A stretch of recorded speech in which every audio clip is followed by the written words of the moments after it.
don't know the power of a phenom.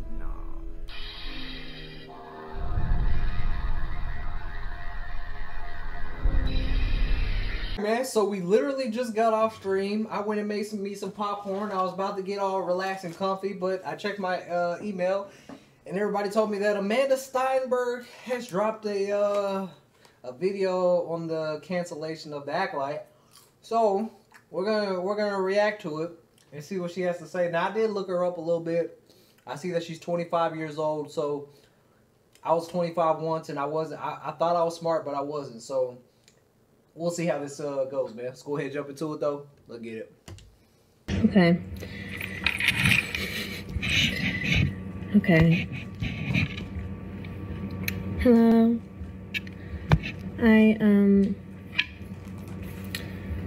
I thought I would get on here. Right off the bat, you can just tell she's young. Because when you're grown, when you're talking to an audience, when you're talking to somebody, you don't play with your hair, you don't fiddle with things. A sign of respect is you talk straight to somebody. And if you're talking to your fans, you talk directly to them. But she's 25. And just speak candidly. I hate doing this. I hate doing this, but I'm gonna do it. I don't use social media very much anymore. And I'm so happy about that. But there are many folks out there that I want to acknowledge and I want to show appreciation and love and support for.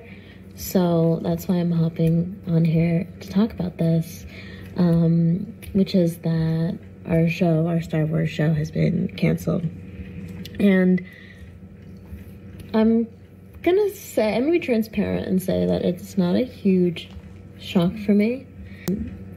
Of course, I live in the bubble of my own reality, but for those who aren't aware, there has been a rampage of vitriol that we have faced since the show was even announced, when it was still just a concept and when no one had even seen it.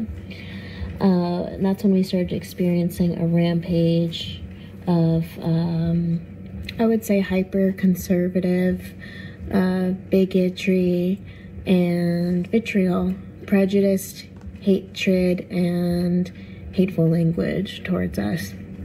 Now, I will say this, online, there's a mixture. There's always going to be a few bad apples. But for the majority of the Star Wars fans, this show was just bad. It had nothing to do with being prejudiced, misogynist, whatever you want to say, man. It really didn't have anything to do with that. Now, there's always a few bad apples that, you know, they probably did portray it that way, but the show was just bad.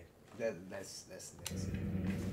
And, you know, this really affected me when I first got the job, because it's just not something, even though I anticipated it happening, it's not something you can fully understand what it feels like until it's happening to you. However, I feel like I've kind of moved through those feelings in various ways, including being vocal about it myself.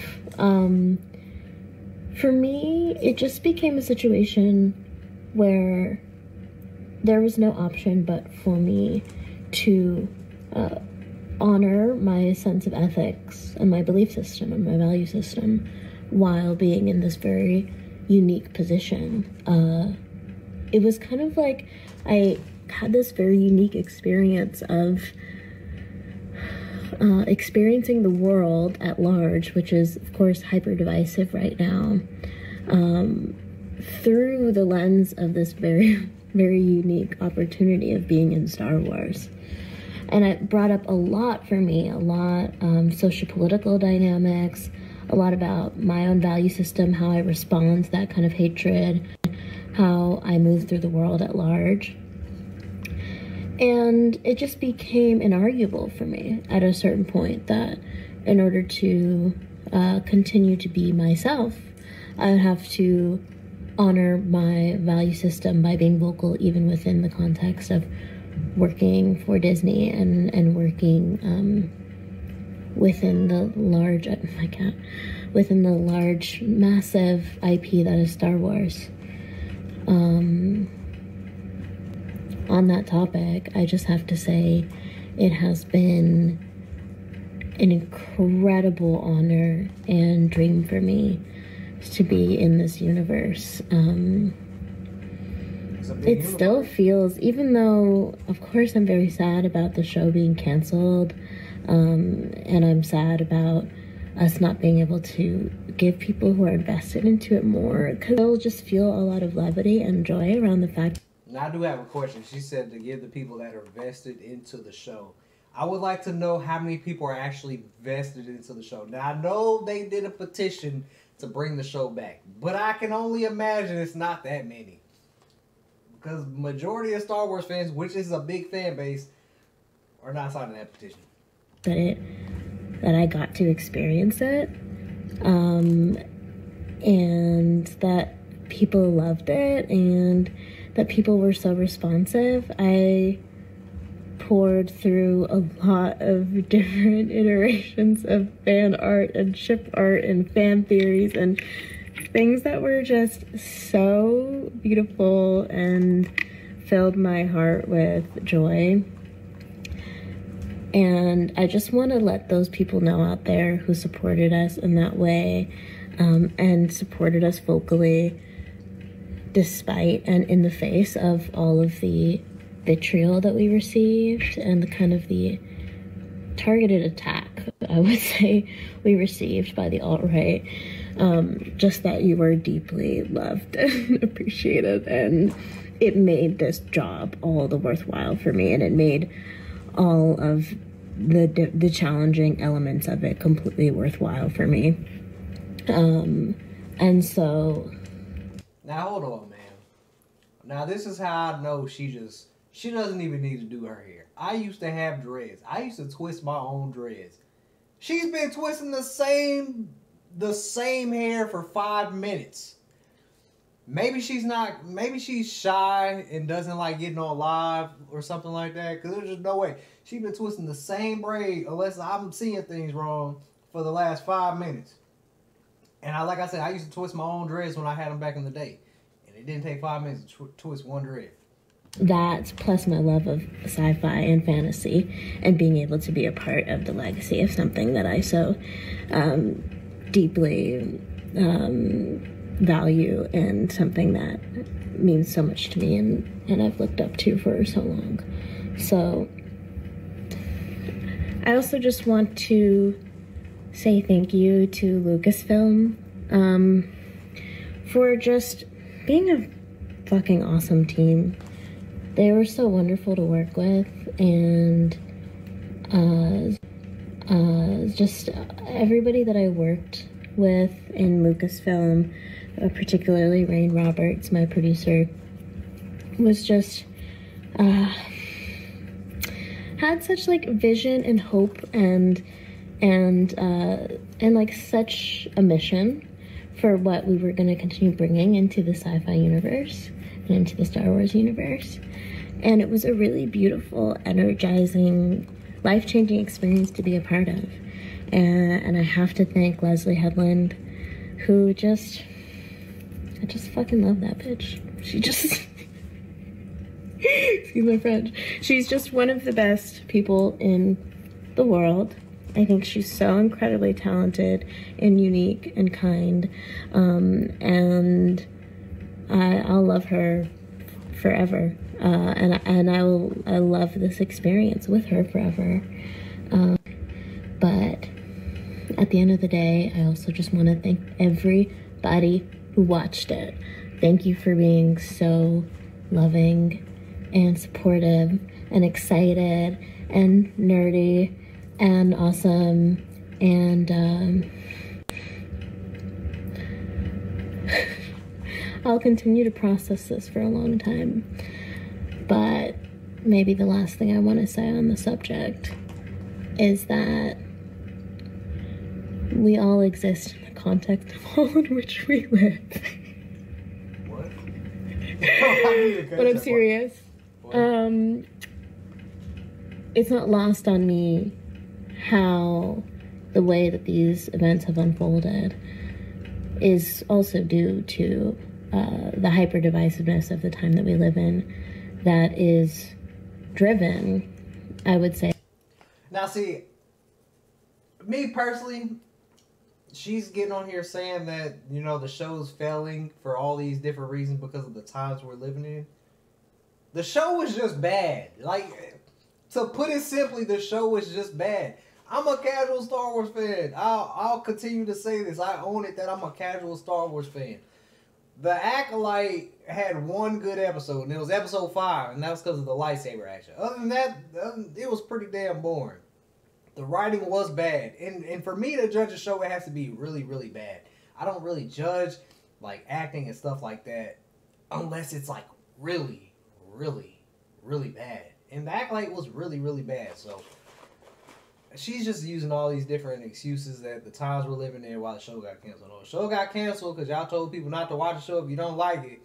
And then majority of the Star Wars fans listen to what you said, and guess what? It had the lowest viewership in Star Wars in history or something like that. At this point, by echo chambers of thought and algorithms. Oh, and I'll say this too. I have never seen somebody with the name Amanda spelled with an L. Ever. Amandla Stenberg. I've never seen that name spelled with an L. That's kind of wild. That reinforce our biases. And I think that applies to everybody. But I think that in a particular sect of people, it manifests as a lot of fear for what is changing and a lot of hatred for anything that is other. And I would challenge us all and challenge myself to continue questioning what it is that I digest, and think critically about what shapes it. And let's vote, y'all. Let's vote. Let's vote. What are we voting? I think that's all I have to say. Well, this is 10 minutes long. We'll see if I post this. Bye. Are we talking about voting for the president? Is that what we're talking about? Okay, so at the end she said, now let's see if I post this. I think she's camera shy. Even though she did the Acolyte, I think she's camera shy. She doesn't like, maybe she's scared of backlash, and maybe that's because of everything that's happened. But wasn't she the one that dropped the diss track on Star Wars fans or something like that? See, I don't have all the scoop, but I think it was her. Not 100% sure. Let me know in the comments down below, but I don't know, man. She said she brought in so many different things with the bigotry and all these other things, and the show failed because of all the hatred. The show just sucked. It wasn't good. You compare the Acolyte to the Mandalorian, you get your answer. The show was just bad, man. And I'm a casual. I'm a casual Star Wars fan, man. So, and even I thought the show was bad. Definitely was nowhere near Mandalorian level at all. So, I mean, everything she was saying, it feels like she was just making a ton of excuses. Very, very gorgeous girl. But you can tell she has the mindset of a 25-year-old. I was 25 once. You know, I thought I knew everything. But, you know, as you get older and as time goes on, life humbles you. And you start to learn from all your mistakes. And you start to learn from things that you're saying that you think are correct, that they're not correct. And the things that you think should go the way they should go. You just learn that the way you approach things isn't always accurate. And the only way you can learn from that is when life humbles you. And you can just tell she has the mindset of a 25-year-old because she was just saying a whole lot of excuses for why the show got canceled. And the show got canceled because it was just bad. Simple as that. That's my thoughts on it, man. You know, I hope she, you know, gets future projects, does good. I don't ever wish bad on anybody. Gorgeous girl. You know, her mindset, you can just tell she's young. That's all it is. And we always young ones, so we've all been there, so yeah. That's my thoughts on it, man. The Acolyte was just terrible. That's why it got canceled. So yeah. Post your comment down below, man. Let me know what you guys think about her, I don't even know what you want to call it. Her response to the Acolyte getting canceled. Let me know what you guys think in the comments down below. Catch you guys in the next one, man. 100,000 subscribers, grind time, man. Let's get it.